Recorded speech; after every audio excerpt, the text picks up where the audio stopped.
আমরা আজকে sliding ফ্রিকশনের basic mechanism দেখব। তা এখানে একাধিক মেকানিজম আছে। ফার্স্ট যে মেকানিজম সেটা হচ্ছে অ্যাডিশন। অ্যাডিশন হচ্ছে যে দুইটা ফ্ল্যাট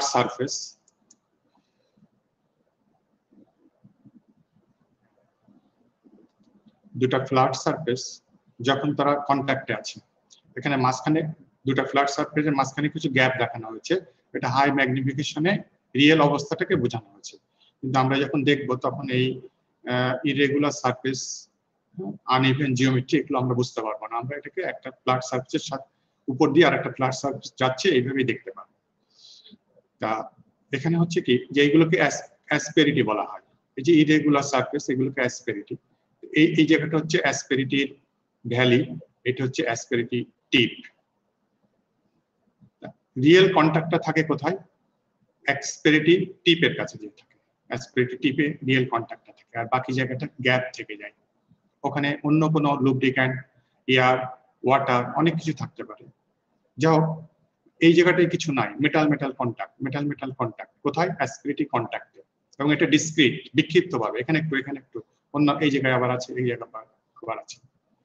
সো আমরা যখন অ্যাপারেন্ট সারফেসের কথা চিন্তা করব তখন আমরা কন্ট্যাক্ট এরিয়া যখন আমরা চিন্তা করব যে যেখান থেকে আছে এখান থেকে শুরু করে এই লেন্থ ওয়াইজ পুরোটাই আমরা অ্যাপারেন্ট এরিয়া হিসেবে বিবেচনা করব। এরিয়ার কথা যখন চিন্তা করব, এটা লেন্থ আর ওইদিকে যে উইডথটা আছে। কিন্তু রিয়েল কন্ট্যাক্ট আমরা যখন চিন্তা করব তখন শুধুমাত্র এই ফ্র্যাকশনটুকুর কথা চিন্তা করব। এই জায়গায় রিয়েল কন্ট্যাক্ট আছে, এই পোরশনটা রিয়েল কন্ট্যাক্টে নাই। অ্যাডিশন মেকানিজমটা বলা হচ্ছে two nominally flat surfaces are placed in contact under load. এই টপ সারফেসে উপরে একটা লোড থাকতে পারে, যদি না থাকে তাহলে লোড বলতে এর সারফেসের সেলফ ওয়েটটাকে বোঝানো হয়। That takes place at tips of asperities, asperities টিপে যেখানে কন্টাক্ট লেগেছে। and কন্টাক্ট গুলো discrete contact spots are found, বিক্ষিপ্ত ভাবে এখানে সেখানে র্যান্ডমলি দেওয়া আছে কন্টাক্ট দিয়েছে। তো আমরা যদি তাহলে ফ্রিকশনটা কোথায় হবে? কন্ট্যাক্টে ফ্রিকশনটা হবে, তার মানে রিয়েল স্পটে যে ফ্রিকশনটা হবে। আমরা যদি সেই রিয়েল টোটাল এরিয়াটাকে এ আর বলি, তাই summation of areas of all contact spots is A R, মানে এরিয়া রিয়েল। আমরা আগের ফিগারে দেখেছি অ্যাপারেন্ট যে এরিয়া তার খুব সামান্য একটা ফ্র্যাকশন দুইটা জায়গায় মাত্র দেখানো হয়েছে। A R is a small fraction of AP মানে এরিয়া অ্যাপারেন্ট। আমাদের কি করতে হবে? যে ফ্রিকশনটাকে ওভারকাম করে নিতে গেলে আমাকে ল্যাটারাল ফোর্স একটা দরকার, that is what is called the frictional force to shear adhesive bonds at real area of contact. Rupture may occur at the weakest region.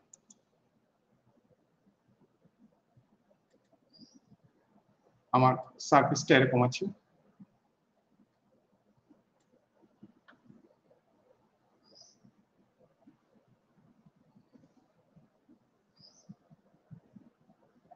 এই জায়গায় একটু লেগে আছে, আবার ফাঁকা আছে, আবার এই জায়গায় একটু লেগে আছে। উপরের সারফেসটাকে আমাকে এইদিকে মুভ করবে ফ্রিকশন। সো এই জায়গায় তাদের একটা কন্টাক্ট লেগে আছে। এই ফোর্সটাকে, এই বন্ডিং ফোর্সটাকে বলা হচ্ছে অ্যাডিশন বন্ড, জায়গায় লেগে আছে। এখন কি করবে? এই তাহলে আমাকে উপরের সারফেসটাকে স্লিপ করে নিয়ে যেতে হলে, ফ্রিকশনকে ওভারকাম করে নিয়ে যেতে হলে এই অ্যাডিশন যে বন্ডটা আছে, এখানে যে ফোর্সটা আছে, রেজিস্টিভ ফোর্সটা আছে, ওটাকে ওভারকাম করে নিয়ে যেতে হবে। এখন এমন হতে পারে যে এই কন্ট্যাক্টে যে অ্যাডিশন ফোর্সটা আছে সেই অ্যাডিশন ফোর্সটা এই বরাবর এই উপরের এই মেটালে এই বরাবর উপরের মেটালের সাথে নিচের মেটালের তাদের আবার একটা ইন্টার অ্যাটমিক বন্ড আছে। কোনটা বেশি? এখানকার অ্যাডহেসিভ ফোর্সটা বেশি নাকি এই বরাবর ইন্টার অ্যাটমিক বন্ডটা বেশি?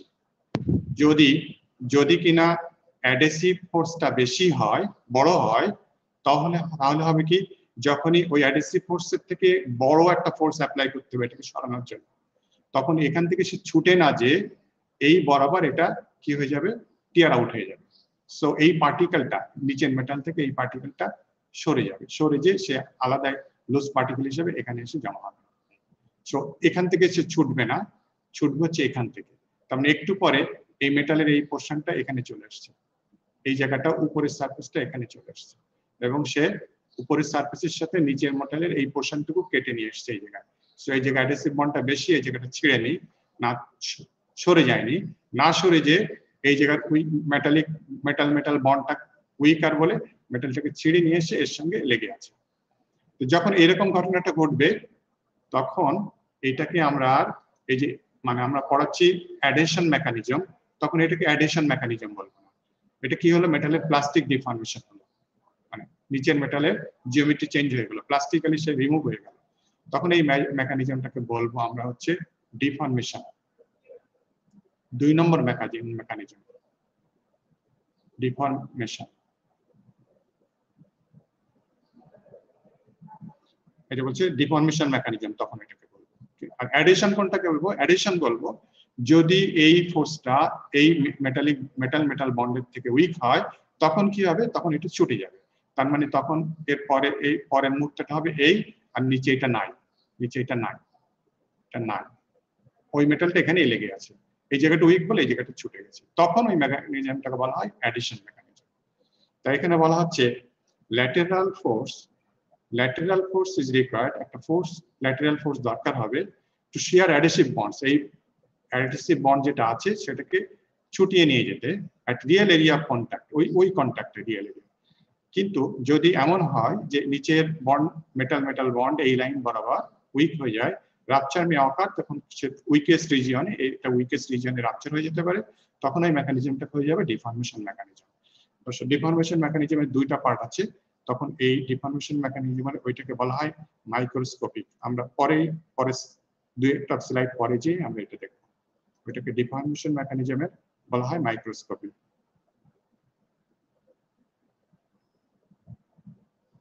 মাইক্রোস্কোপিক বানানটা ঠিক আছে কিনা জানি না।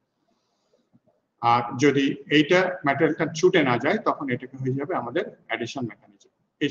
এইখানে আরেকটু বিস্তারিত পরের স্লাইডে ডিফর্মেশনে যখন আসবো তখন আমি বলবো।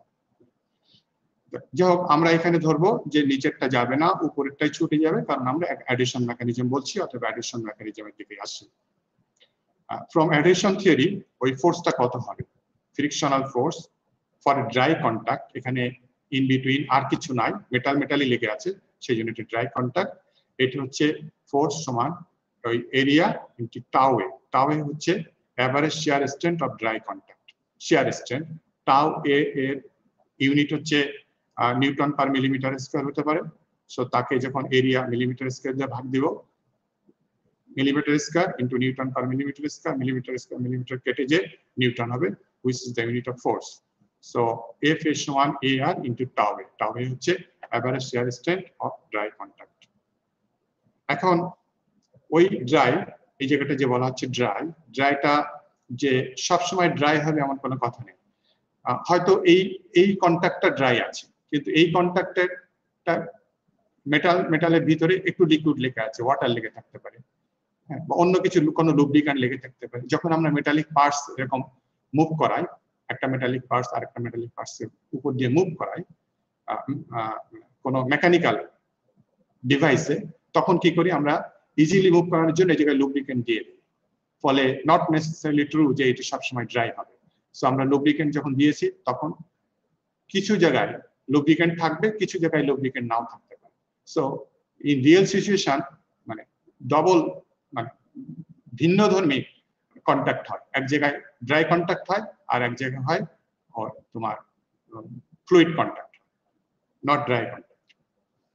আমরা এরকম ধরে নিলাম যে একটা মেশিনারি পার্টস যেখানে একটা পোর্শনের উপর দিয়ে আর একটা পোর্শন স্লাইড করে যাচ্ছে, এবং ড্রাই কন্ট্যাক্ট যেটা আছে সেটা পোর্শনটা হচ্ছে আলফা, একটা fraction of unlubricated area, that is dry area. তাহলে ফ্র্যাকশন অফ লুব্রিকেটেড এরিয়াটা কত হবে? ফ্র্যাকশন অফ লুব্রিকেটেড এরিয়াটা হবে টোটাল এরিয়া 1 মাইনাস আলফা। তাহলে ড্রাই এরিয়া হচ্ছে আলফা, তাহলে আমার আগের ইকুয়েশনটা হয়ে যাবে অ্যাডিশন ফোর্স সমান হচ্ছে AR ইনটু টাউ এ। এই পোর্শনটা কোন কার জন্য ভ্যালিড? আলফা ফ্র্যাকশনের জন্য ভ্যালিড। সো আলফা ফ্র্যাকশনের জন্য এটা ভ্যালিড। আর আর রিমেইনিং ফ্র্যাকশনটা কত, সেটা হচ্ছে 1 মাইনাস আলফা, সেটাও রিয়েল এরিয়া অ্যাসপিরিটি কন্ট্যাক্টে আছে। সো রিয়েল এরিয়ার 1 minus alpha, that is the total area, এর সঙ্গে কি হবে, ওখানে adhesive force for dry area না হয়ে আর ওইটা হবে adhesive force for lubricant area. So tau L হচ্ছে average shear strength of lubricant field. So দুইটা ভাগে ভাগ করলাম, একটা হচ্ছে লুব্রিকেটেড, সেখানকার ফোর্সটা হচ্ছে এত হয়ে যাচ্ছে, সরি আর আনলুব্রিকেটেড দ্যাট ইজ ড্রাই, তার ফোর্সটা এত হয়ে যাচ্ছে। সো টোটাল এফ এর সমান এটা হচ্ছে। এখান থেকে ইকুয়েশনটা আমরা এ আর যদি আমরা কমন নেই তাহলে জিনিসটা এই চলে আসে। এখানে টাউ এল যেটা, এটার ম্যাগনিটিউডটা কত হবে, এটার ম্যাগনিটিউড হবে টাউ এল সমান NM V by S. NM হচ্ছে ভিসকোসিটি অফ লুব্রিক্যান্ট, লুব্রিক্যান্টের ভিসকোসিটি কেমন সেটা, ভিসকোসিটি মানে কি, ভিসকোসিটি হচ্ছে ফ্লুইডিটির উল্টা, viscosity 1 by proportional to fluidity, resistance to fluidity is viscosity, আর v হচ্ছে স্লাইডিং ভেলোসিটি, আর h হচ্ছে film thickness, liquid film thickness, lubricated film thickness, এইটার ম্যাগনিটিউড হচ্ছে এটা। সো ইকুয়েশনটা আমরা দাঁড়ালো তাহলে এফ এ ম্যাগনিটিউড সমান এটা, যেখানে টাউ এল সমান হচ্ছে এটা।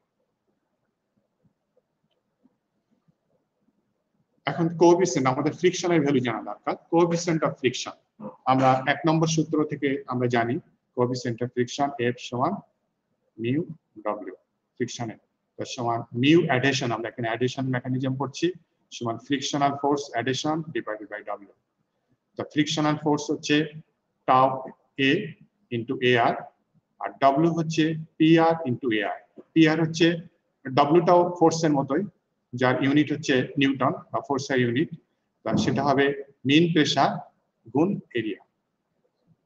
সো পি আর হচ্ছে mean real pressure. So real প্রেসারকে এরিয়া দিয়ে গুণ করলে তখন ডব্লিউ এর ম্যাগনিটিউড চলে আসবে। সো এটা ক্যান্সেল হয়ে যাচ্ছে, এটা ক্যান্সেল হয়ে গেলে tau A by P R, tau A by P R. So mu adhesion সমান tau A by P R. তো এই ইকুয়েশন থেকে আমরা দেখতে পাচ্ছি যে অ্যাডিশন ফোর্স কমে আসবে, এটাই হচ্ছে ফ্রিকশনের ম্যাগনিটিউড, অ্যাডিশন মেকানিজম কমে আসবে যদি এটা কমে আসে। এটা কখন কমে আসবে, টাউ এ মানে শিয়ার ফোর্স, ওই যে ফোর্সটা, যে অ্যাডিশন যেটাকে আমাকে ওভারকাম করতে হবে, এই জায়গায় যেটা লেগে আছে এটা ওভারকাম করতে হবে। এটা কমে, যদি এটা কমে আসে, এটা যদি কমে আসে তাহলে এইটাও কমে আসবে। এটা কমে আসবে তখন যখন এখানে আমরা এই সারফেস অ্যাসপিরিটি কন্ট্যাক্টটা কমিয়ে দেবো, that is metal to metal contact এরিয়াটা কম হবে। Metal to metal contact area কখন কম হবে, যদি আমরা এখানে কিছু লুব্রিক্যান্ট দিয়ে দিই, লুব্রিক্যান্ট দিয়ে দিলে তাহলে কন্ট্যাক্টটা হচ্ছে metal to lubricant and lubricant to metal. So metal to metal কন্ট্যাক্টটা কমে যাচ্ছে। সো আমরা টাউ এ কে কমাতে পারি কিভাবে, বাই ডিক্রিজিং সারফেস ইন্টারঅ্যাকশনস। সেটা করতে পারি কিভাবে, presence of fluid film would reduce adhesion friction, মানে ফ্লুইড ফিল্ম দিলে যেগুলো এইগুলো হতে পারে লুব্রিক্যান্ট, ওয়াটার, এয়ার, তাহলে মেটাল টু মেটাল কন্ট্যাক্ট কমে যাবে, মেটাল কন্ট্যাক্ট কমে যাওয়া মানে টাউ এ কমে যাওয়া মানে মিউ এ কমে যাওয়া, এইভাবে আমরা কমিয়ে আনতে পারি।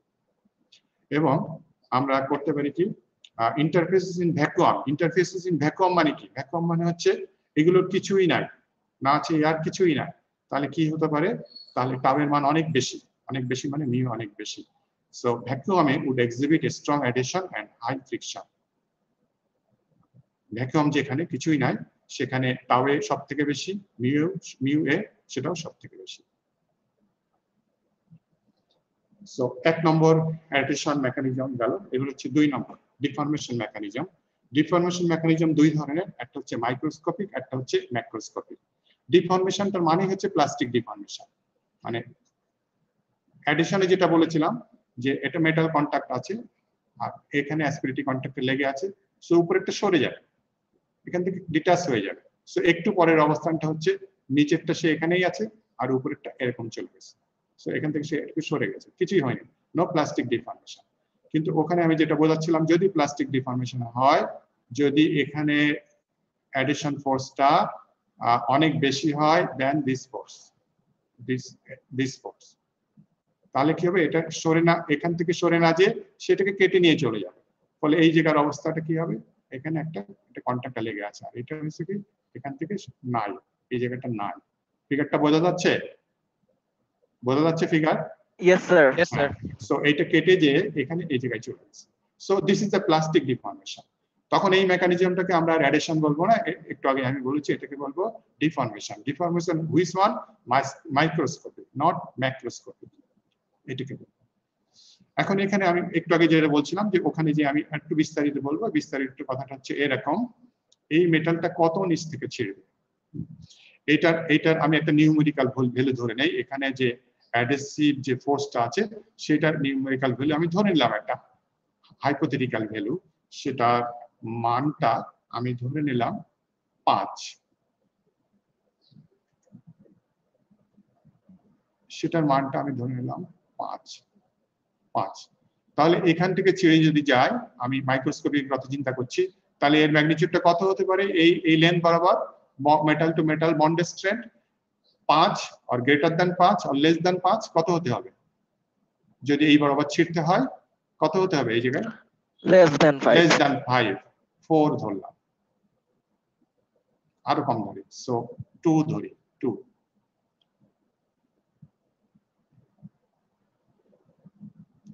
এটা 2 বলে এখান থেকে এই বরাবর ছিঁড়ে গেছে। তো এই বরাবর যেমন ছিঁড়েছে, হ্যাঁ, তেমনি এই পসিবিলিটি ছিল এই বরাবর ছেড়ে, এই বরাবর কেন ছিঁড়িনি, আরো নিচ থেকে কেন ছিঁড়িনি, আরো নিচ থেকে ছিঁড়িনি, দেখো এই বরাবর যে লেন্থটা, এই বরাবর লেন্থটা অনেক বেশি, ফলে এই বরাবর মেটাল, এই উপরের মেটাল আর নিচের মেটালের যে বন্ড স্ট্রেংথ, ডেফিনেটলি এই বরাবর এই উপরের মেটাল আর নিচের মেটালের বন্ড স্ট্রেংথটা কি পুরো এই লেন্থ ব্যাপী কভার করছে, তাহলে এই জায়গার বন্ড স্ট্রেংথ আরো বেশি না, এই জায়গার বন্ড স্ট্রেংথটা গ্রেটার দ্যান 5, 6, সেই জন্য এই বরাবর যায়নি। আর বোঝার সুবিধার জন্য এটা 4 ধরাই বেটার হবে, এই বরাবরটা 4। সো এই বরাবর ছিঁড়ে নি, কারণ এটা ছিল 5 সমান সমান, আর নিচে দিয়ে বরাবর ছিঁড়ে নি, এটা ছিল 6, আরো বেশি, ওই বরাবর ছিঁড়বে না, তো যেখানে কম পাইছে সেই বরাবর ছিঁড়ে গেছে। পসিবিলিটি ছিল আরো আরো উপর দিয়ে যাওয়া, আরো কম বরাবর, যে কোনো কারণে হোক এখানে কোনো একটা উইক পয়েন্ট ছিল, সেই জন্য এই উইক পয়েন্টের কারণে, কারণ উপরের এই বরাবর যে বন্ড স্ট্রেংথ আরো কম হওয়ার কথা, কোনো একটা পরোসিটি এখানে থাকতে পারে, সেই পরোসিটির কারণে উপরের বন্ডের থেকে এই লেন্থ বরাবর তোমার উইকেস্ট রিজিয়ন পেয়েছে, এবং that force is less than 5, সেই জন্য এই বরাবর সে ছিঁড়ে গেছে। ক্লিয়ার হয়েছে? এন্ড কতদূর যে বেশি নিচে ছিঁড়বে না, কারণ যত বেশি নিচে যাবে তার এরিয়া অফ কন্ট্যাক্ট বেড়ে যাবে, সো বন্ড স্ট্রেংথ আরো বেড়ে যাবে, 5 থেকে বেশি যাবে, সেই জন্য বেশি নিচে ছিঁড়ে যাবে না। ছোট্ট একটা পার্টিকেল সে ছিঁড়ে নিয়ে চলে যাবে, ছোট্ট একটা পার্টিকেল ছিঁড়েছে, সো এই পার্টিকেলটা এত ছোট যে এটাকে বলা হয় মাইক্রোস্কোপিক ডিফর্মেশন। ওই পার্টিকেলটা যখন অনেক বড় হবে কোনো কারণে, আমরা পরে ফিগারে দেখবো, তখন আর মাইক্রোস্কোপ না হয়ে যাবে ম্যাক্রোস্কোপিক ডিফর্মেশন। তো মাইক্রোস্কোপিক ডিফর্মেশন হচ্ছে এটা, কোথা থেকে ছিঁড়বে সেটা ডিপেন্ড করে যে ওই কোন জায়গা দিয়ে গেলে তার বন্ড স্ট্রেংথটা ওই শিয়ার স্ট্রেংথ থেকে অনেক কম হবে, সেখান থেকে সে নিয়ে যাবে। বেশি নিচ থেকে যাবে না, কারণ বেশি নিচ, যত নিচে যাব লেন্থটা আমার তত বৃদ্ধি পেতে থাকবে, আর লেন্থটা বৃদ্ধি পাওয়া মানে বন্ড স্ট্রেংথ তত বাড়তে থাকবে। এবার বলা হচ্ছে মাইক্রোস্কোপিক, সো দুইটাতেই প্লাস্টিক ডিফর্মেশন হবে, এখানেও হবে এখানেও হবে। সো প্লাস্টিক ডিফর্মেশন ডেফিনেটলি হবে, এবং এটা লো ম্যাগনিটিউডে হচ্ছে, সেই জন্য এটাকে বলা হয় মাইক্রোস্কোপিক। সো ডিসপ্লেসমেন্ট হবে, মেটালের ডিসপ্লেসমেন্ট হবে, ইন্টারলকিং সারফেস অ্যাসপিরিটিস, মানে এখানে বলা হচ্ছে ইন্টারলকিং, ইন্টারলকিং মানে বলা হচ্ছে যে এই ফোর্সটা, এই কন্ট্যাক্টে এই ফোর্সটা এত বেশি যেটা ইন্টারলক হয়ে গেছে, স্ট্রং হয়ে গেছে, সেই জন্য ওই ইন্টারলক না ভেঙে সে এই বরাবর ভেঙে গেছে। Local asperity interactions involve very thin region, এই যে রিজিয়নটা ভেরি থিন হবে, এটা বড় হবে না, ভেরি ছোট্ট একটা হবে, আমি বোঝার সুবিধার জন্য একটু বড় করে লিখেছি, এটা ছোট পার্টিকেল একটা চলে যাবে, খুব ছোট পার্টিকেল ছিঁড়ে নিয়ে চলে যাবে। And large strains, addition and asperity interactions are always present in any relative motion. Addition থাকবে এবং asperity interaction মানে হচ্ছে ইন্টারলকিংটা থাকবে, যে কারণে সে ওই বরাবর না সরে যে ছোট একটা পার্টিকেল নিয়ে চলে যাবে। সো অ্যাডিশন আর মাইক্রোস্কোপিক ডিফরমেশনের ভিতরে মার্জিনটা অনেক ন্যারো। অ্যাডিশন কোনো পার্টিকেল না নিয়ে সরে যাওয়া, সেক্ষেত্রে অ্যাডিশন ফোর্সটা কম ছিল, আর মাইক্রোস্কোপিক ডিফরমেশন একটা ছোট পার্টিকেল নিয়ে সরে যাওয়া তখনই সরে যায় যখন অ্যাডিশন ফোর্সটা বেশি ছিল। সো দুইটার ভিতরে পার্থক্যটা হচ্ছে একটা প্লাস্টিক ডিফরমেশন আর মাইক্রোস্কোপিকের বেলায়, আর additionally no plastic deformation. So এই ছবিটা, সো আমি বললাম মার্জিনটা খুব ন্যারো, সেই জন্য আগের ছবিটাই দেখানো হয়েছে এতে। এখানে কি হচ্ছে, এখান থেকে ছিঁড়ে নিয়ে চলে যাচ্ছে, এখান থেকে ছিঁড়ে নিয়ে চলে যাচ্ছে। সো সেই ক্ষেত্রে আমরা মাইক্রোস্কোপিক ডিফরমেশন, আর যখন সরাসরি চলে যাচ্ছে তখন আমরা বলছি অ্যাডিশন। ফিগারটা একই।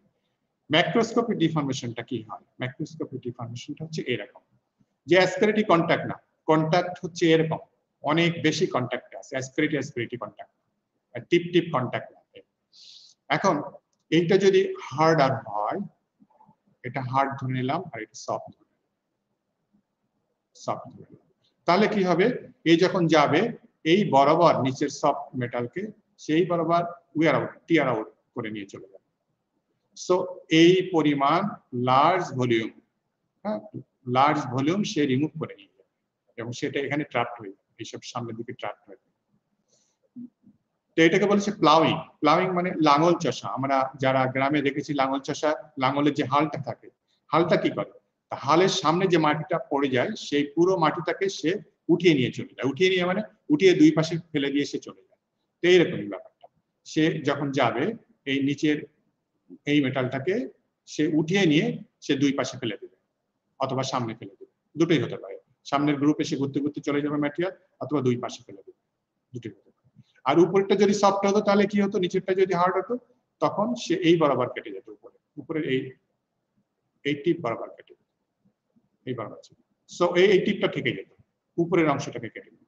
যাও আমরা এখানে ধরেছি, ছবিতে দেখানো হয়েছে নিচের অংশটা সফট, সো এই বরাবর কেটে যাবে। সো এই বি ছবিটা হচ্ছে ম্যাক্রোস্কোপিক ডিফরমেশন ছবি। সো কি হবে, হার্ডার ম্যাটেরিয়াল সারফেস অ্যাসপেরিটি প্লাউ লাঙল চষে নেবে groups in softer material surface via plastic deformation resulting in fracture tearing, ছিঁড়ে নিয়ে চলে যাবে, লাঙল চষার মতো করে নিয়ে যাবে। প্লাস্টিক ডিফরমেশন হবে কোন জায়গায়, সফটার ম্যাটেরিয়াল। প্লাস প্লাউইং যেটা হবে সেটা কি করবে, ডিফরমেশন হবে কতটুকু, ছোট্ট একটা টুকরো না, লার্জ ভলিউম, অনেক ভলিউম। এবং এই ডিফরমেশনের ম্যাগনিটিউডটা, it's magnitude depends on large ভলিউমের যেটা যাবে সেইটার ডিফরমেশন নির্ভর করে সারফেস রাফনেস, সারফেসটা কত রাফ তার উপরে। তার মানে যে চিত্রটা দেখানো হয়েছিল একটা ছিল এরকম, আর উপরের সারফেসটা ছিল হচ্ছে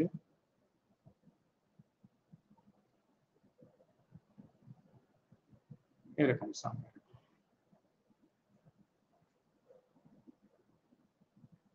নিচে সারফেস ছিল এরকম, which one is soft, নিচেটা সফট। সো এইটা যদি বেশি শার্প হতো, এখানে যতটুকু শার্পনেস দেখানো হচ্ছে এটা যদি আরো শার্প হতো, সেটা এইরকম আসছে, এটা এরকম। সো এটা এ বি আর A prime B, A prime B, A B যে অ্যাসপেরিটি, এ বি অ্যাসপেরিটি আর A prime B asperity, A B asperity is more sharp than A prime B asperity. So A B asperity মেটালটাকে খুব সহজেই আরো টিয়ার out করে নিয়ে যাবে এই বরাবর। এ প্রাইম বি অত সহজে টিয়ার আউট করতে পারবে না, তার একটু সময় লাগবে। তো সারফেস রাফনেসের উপর ডিপেন্ড করে। আরেকটা ডিপেন্ড করে, এটা হচ্ছে ইম্পর্টেন্ট, এটা এখানে আমরা অনেক কিছু দেখব। এখানে বলা আছে shape, size and hardness of the wear debris. এখান থেকে যে নিয়ে যাবে এই বরাবর যে কেটে নিয়ে গেল এই ম্যাটেরিয়ালটা কি হবে, আমি বললাম সাইডে সরে যাবে অথবা সামনে সরে যাবে, এখানে এসে পড়ে। আর এখানে এসে এইগুলো কি হয়ে যাবে, সো এই একটা পার্টিকেল হতে পারে, এরকম একটা পার্টিকেল হতে পারে, এটা নন জিওমেট্রিক্যাল একটা পার্টিকেল হতে পারে, আবার জিওমেট্রিক্যাল পারফেক্ট স্ফেরিক্যাল একটা পার্টিকেল হতে পারে, আবার একটা কোনের মতো পার্টিকেল হতে পারে, কোন এরকম একটা কোণের মতো পার্টিকেল, অনেক ধরনের পার্টিকেল। সো এই পার্টিকেলটাকে বললাম নন জিওমেট্রিক্যাল, এই পার্টিকেলটা বললাম স্ফেরিক্যাল পার্টিকেল, এটাকে বললাম কোণের মতো পার্টিকেল। সো সামনের এটা কি হবে, deformation, ploughing and its magnitude, ploughing এর ম্যাগনিটিউডটা কেমন হবে সেটা একটা নির্ভর করছে যে এই সারফেস রাফনেসের উপরে, যেমন এইটা হচ্ছে মোর শার্প, এইটা হচ্ছে প্লাউইং ডিফরমেশন বেশি হবে, আর একটা হচ্ছে size, shape and hardness of wear debris. এখান থেকে যখন এই ম্যাটেরিয়ালটাকে রিমুভ করে নিয়ে গেল, যে ছোট ছোট পার্টিকেল হিসেবে এর ভিতরে এনট্রাপ্ট হয়ে গেল, এইগুলোকে বলা হচ্ছে ওয়্যার ডেব্রিস। এই ওয়্যার ডেব্রিস এর সাইজের উপরে, শেপের উপরে এবং হার্ডনেসের উপরে ডিপেন্ড করে। তাহলে এটা একটু বোঝার জন্য আমরা কতগুলো ক্যালকুলেশন দেখব, যে বিভিন্ন আমরা সাইজ, শেপ নেব ওয়্যার ডেব্রিস দিয়ে আমরা ক্যালকুলেশন করব। সো নেক্সট হচ্ছে আমরা এইটাকে স্টাডি করব, size, shape and hardness of wear debris. So এখন কিছু calculation. Calculation of plowing component of friction force for 4 model rigid asperities or trapped wear particles. সামনে যে ওয়্যার পার্টিকেল গুলো ট্রাপড হয়ে গেছে সেইগুলো জিওমেট্রির উপর ডিপেন্ড করবে, সেগুলোর হার্ডনেসের উপর ডিপেন্ড করবে, ইত্যাদি ইত্যাদি অনেক কিছুর উপর ডিপেন্ড করবে। আমরা এখানে 4টা মডেল দেখব, 4টা মডেলে আমরা শুধু জিওমেট্রিটাকে কনসিডার করব, সব একসঙ্গে কনসিডার করতে গেলে আমরা জিনিস কমপ্লেক্স হয়ে যাবে। আমরা 4 ধরনের জিওমেট্রি কনসিডার করব। ফার্স্ট যে জিওমেট্রিটা আমরা কনসিডার করছি সেটা হচ্ছে একটা সার্কুলার কোণ। সার্কুলার কোণ তার মানে সামনে যে ওয়্যার ডেব্রি ট্রাপড হয়ে গেছে সেই ওয়্যার ডেব্রিটা হচ্ছে এরকম, যে একটা কোণের মতো, মাইকের মতো। সার্কুলার কেন বলা হচ্ছে, উপরের সারফেসটা সার্কুলার, তাই উপরের সারফেসটা সার্কুলার, এটা একটা এরকম, সো এরকম সার্কুলার, এইরকম একটা সার্কুলার কোণ of roughness angle or attack angle. Roughness angle বলা হয় আর অ্যাটাক অ্যাঙ্গেল বলা হয় এই জায়গাটা, এই কোণে এই অ্যাঙ্গেলটাকে থিটা, এটাকে বলা হয় রাফনেস অ্যাঙ্গেল আর অ্যাটাক অ্যাঙ্গেল। ওই যে ওখানে দুইটা প্যারামিটার ভিতরে বলা হচ্ছিল সারফেস রাফনেস, এই যে এখানে বলছিলাম এইটা হচ্ছে শার্প, বেশি শার্প, তো সে এখানে যে এই একটা কোণ, সো এই থিটা, তার থিটা অ্যাঙ্গেল এইটা, আর একটা কোণ নিলাম এরকম, তার থিটা অ্যাঙ্গেল এটা, সো থিটা হচ্ছে এইটা, সো এইটা মোর শার্প, মোর শার্প। সো এখানে যতটা প্লাউইং হবে এখানে অতটা প্লাউইং হবে না, যদিও দুইটা জিওমেট্রি একই, কোণ, সার্কুলার কোণ।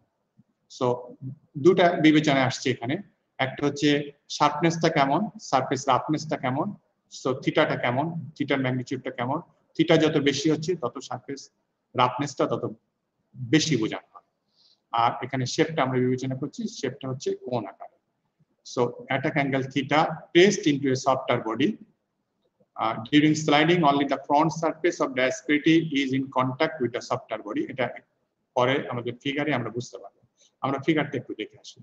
ফিগারটা হচ্ছে এরকম, যে এখানে অনেক কিছু জিওমেট্রিক্যাল আনা হচ্ছে, রিয়েল সিচুয়েশনে সবকিছু এরকম জিওমেট্রিক্যাল না। যে নিচের সারফেসটা আমরা দেখাচ্ছি, যে নিচের সারফেসটা হচ্ছে এই, নিচে যে সারফেসটা সেই সারফেসটা হচ্ছে এই নিচের সারফেসটা, আর উপরের সারফেসটা সামহাও এখান দিয়ে গেছে, উপরের সারফেসটা এরকম জায়গা। আর ওয়্যার ডেব্রি যে বিভিন্ন শেপের, একটা কোন শেপের ওয়্যার ডেব্রি একটা কোন শেপের হচ্ছে এইটা, সো দিস ওয়ান। সো এই জায়গাটা সার্কুলার, এই জায়গাটা সার্কুলার কোন। এটা কি হচ্ছে, এটা এইভাবে অবস্থায় আছে, নিচেরটা সফটওয়্যার, নিচের সফটওয়্যার ম্যাটেরিয়ালের উপরে ওয়্যার ডেব্রিটা এইভাবে ট্র্যাপড হয়ে গেছে, এবং উপরে যে সারফেসটা আছে, উপরের সারফেসটা হচ্ছে এই উপরের সারফেসটা, যেটা মুভ করে যাচ্ছে এদিকে, সে কি করেছে, সে এই ওয়্যার ডেব্রিটাকে মানে গ্রিপ করেছে, ধরে ফেলেছে, ফলে এই যখন যাচ্ছে ওয়্যার ডেব্রিটা কনিক্যাল শেপ, ওয়্যার ডেব্রিটাও সে সামনের দিকে মুভ করে যাচ্ছে। তো সামনের দিকে মুভ করে যাবে তখন কি হবে, সামনের দিকে যখন মুভ করে যাবে, সো ওয়্যার ডেব্রিটা যে এই যে নিচের এই সারফেসে, এই পরিমাণ নিচের সারফেসে এই পরিমাণ অংশের সাথে সে কন্ট্যাক্টে আছে, তাহলে লাঙল চষার মতো কি হবে, ম্যাক্রোস্কোপিক প্লাউইং হবে, সো এই পরিমাণ অংশকে সে কেটে নিয়ে যাচ্ছে সামনের দিকে। আমার কথা বোঝা যাচ্ছে? কেউ কি বুঝতে পারছো? হ্যাঁ, একটু একটু জিওমেট্রি একটু বিবেচনা করতে হবে যে এইটা একটা কোণ, হ্যাঁ, একটা কোণ শেপ। কোণ শেপ যখন এখানে ট্র্যাপড হয়ে আছে একটা উইয়ার ডেব্রি, তাকে ট্র্যাপ করে রেখেছে কে? উপরের সারফেসটা। উপরের সারফেসের উপরে একটা লোড আছে ডব্লিউ, সো চাপ দেওয়ার কারণে সে এইভাবে ধরে রেখেছে, ছুটতে দিচ্ছে না। আবার এদিকে একটা স্লাইডিং হচ্ছে, সো একটা ফোর্স আছে হরাইজন্টালি এফ, সো সে শুধু চাপ দিয়ে না, এইটাকে ধরে সে সামনের দিকে নিয়ে যাচ্ছে। তো যখন এরকম একটা কনিক্যাল শেপ সামনের দিকে নিয়ে যাবে, তখন কি হবে?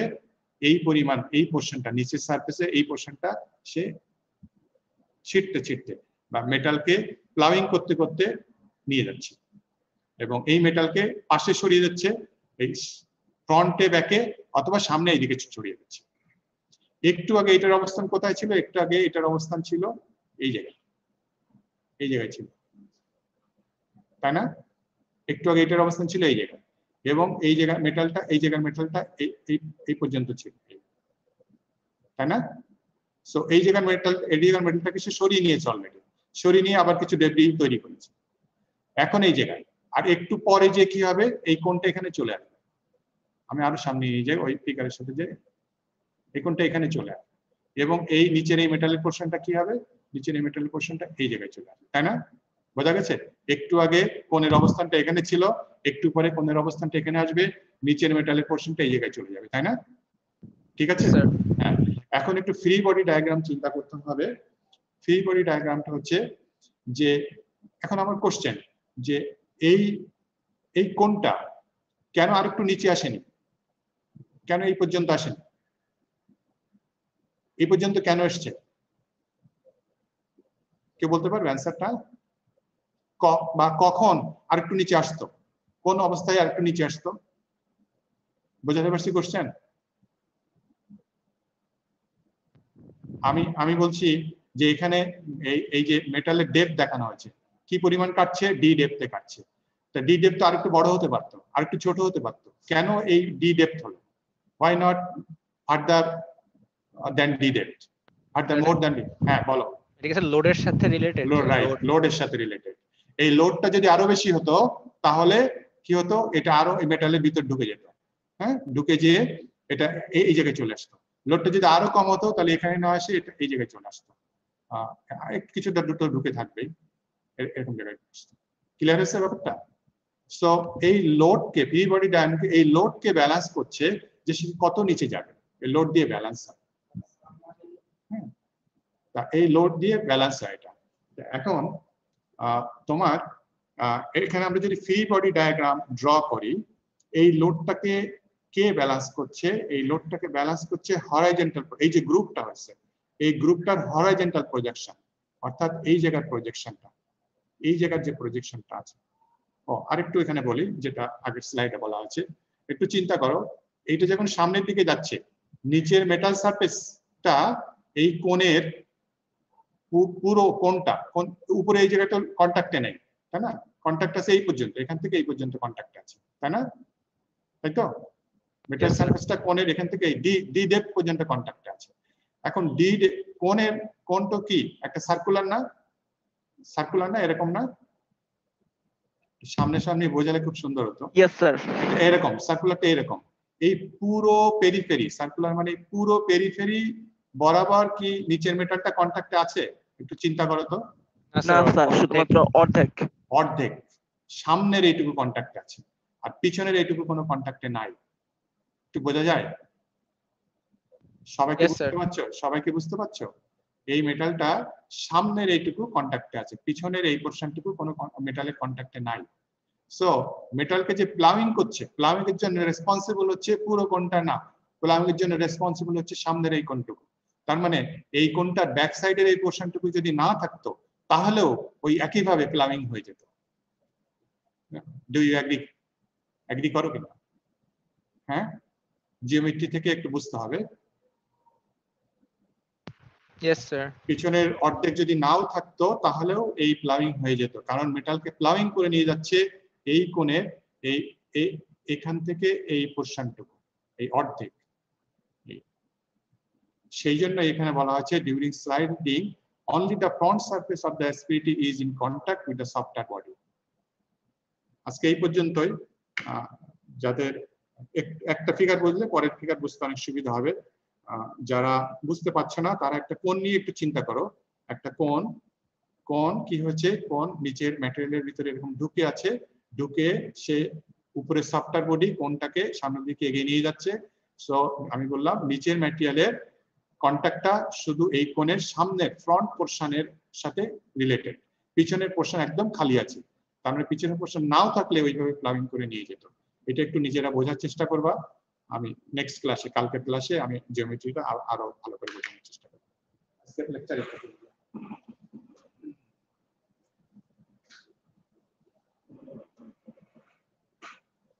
রোল কল করছে 1441 Ivan.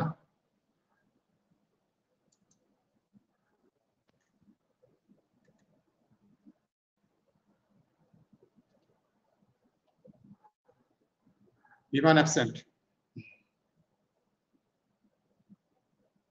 Roll number 1, Sumit. Yes, sir. 2, Akib. 2, Present, sir. 3,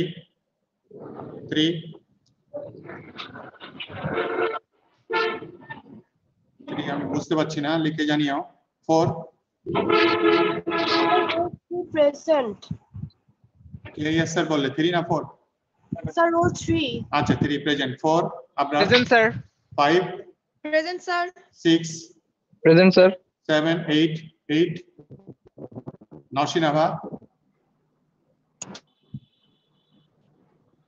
নরসিনাভা বুঝতে পারছি না আছে কি নেই। 9 গোলাম মর্তজা আছে। Yes, sir. হ্যাঁ 9. 10, Yes, sir. 11, Present, sir. 12, Yes, sir. 12. হ্যাঁ 12 আছে। 13, Yes, sir. 12. Present, sir. হ্যাঁ 12 দিয়েছি। 14, Yes, sir. 15, Himel. Yes, sir. 16, Yes, sir. 16, Yes, 16 sir. Oishi. 17, Yes, sir. 18 Mahfuzur Rahman absent মনে হচ্ছে। 19 অঙ্কন। 19, sir. 20, Yes, sir. 21, Yes, sir. 22, 23, Yes, sir. 24, Yes, sir. 25, Yes, sir. 27, Yes, sir. 28, Yes, sir. 29, Yes, sir. 30, Yes, sir. 31, Yes, sir. 32, 33, Yes, sir. 34, Yes, sir. 35 Menon, 36, Yes, sir. 37, Yes, sir. 38 pen। আচ্ছা 38 present. হ্যাঁ আর Present, sir. ওকে দিয়েছি 35 message দিয়ে 35 কে message দিয়েছে কি 35 নাকি? আচ্ছা 35 present দিয়ে দিয়েছি। 38 প্রেজেন্ট হয়েছে। 39, Yes, sir. 40, Yes, sir. 41, Yes, sir. 42, Yes, sir. 44, Yes, sir. 45, Yes, sir. 46, Yes, sir. 47, Present, sir. 48, Yes, sir. 49, 50। Yes, sir. ওকে আজকের অ্যাবসেন্ট হচ্ছে 14, 41, 8 নওশিনাবা 8 absent, 18 absent, 22 absent, 8 all are present, all others are present. Okay, thank you very much. কালকে দেখা হবে ইনশাআল্লাহ। Sir, হ্যাঁ বলো। আমাদের অনেকেরই নেটওয়ার্কের প্রবলেমের কারণে ডিসকানেক্ট হয়ে যায়, তো আপনি যদি ক্লাসের রেকর্ডিং গুলো প্রোভাইড করতেন তাহলে ভালো হতো আর কি। রেকর্ডিং এর ব্যাপারে আমি আগের দিন বলেছি, বুয়েট যদি একটা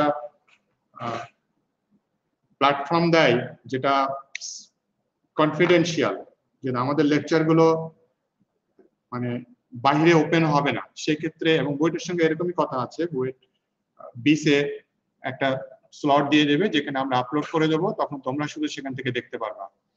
এটা স্যার, একেবারে পাবলিক। মাইক্রোসফট টিমসে স্ট্রিমে যদি আপনি আপলোড করেন শুধুমাত্র আমরাই মানে স্টুডেন্টরাই দেখতে পারবো, এটা থেকে ডাউনলোডও করা যাবে না এবং অন্য কোথাও দেওয়াও যাবে না। আচ্ছা, এগুলো আমার জানা নেই, আমি তো দেবো না বলিনি। হ্যাঁ, যদি যখন ওটা পাবো, এখন ওরকম অফিস অর্ডার আমরা পাইনি, অফিস অর্ডার পেলে আমরা তখন দিব। ঠিক আছে? হ্যাঁ, দিব না বলিনি, আবার দিব সেটাও বলিনি। বুয়েটের সঙ্গে আমাদের কথা এরকমই হয়ে আছে, আমাদের সব শিক্ষক এরকম ওপেন দিতে চায় না। তো সেই জন্য বুয়ে আমাদেরকে বিসের কথা বলেছিল যে বিসে একটা স্লট থাকবে যেখানে আমরা দিব, এটা পাবলিক হবে না। সেরকম যখন বুয়েট একটা সিচুয়েশন তৈরি করবে, আমাদেরকে একটা অফিস অর্ডার দিবে, তখনই আমরা দিব। সে যেখানেই করুক, মাইক্রোসফট টিমে করুক বা বিসে করে, যেখানেই করুক না কেন। ঠিক জি, আছে? আচ্ছা স্যার। ওখানে জি স্যার। এখনো ফাইনাল ডিসিশন এখনো হয়নি, ফাইনাল ডিসিশন হলে আমাদের কাছে আসবে, আমরা অবশ্যই দিব তখন। Okay, ji sir. Okay, thank you very much. Roll 18 maybe sir চ্যাটে লিখছে ওর মাইক 18, আচ্ছা ঠিক আছে, আমি দিয়ে দেবো। ঠিক আছে, থ্যাংক ইউ। আসসালামু আলাইকুম। ওয়ালাইকুম আসসালাম ওয়া রাহমাতুল্লাহ।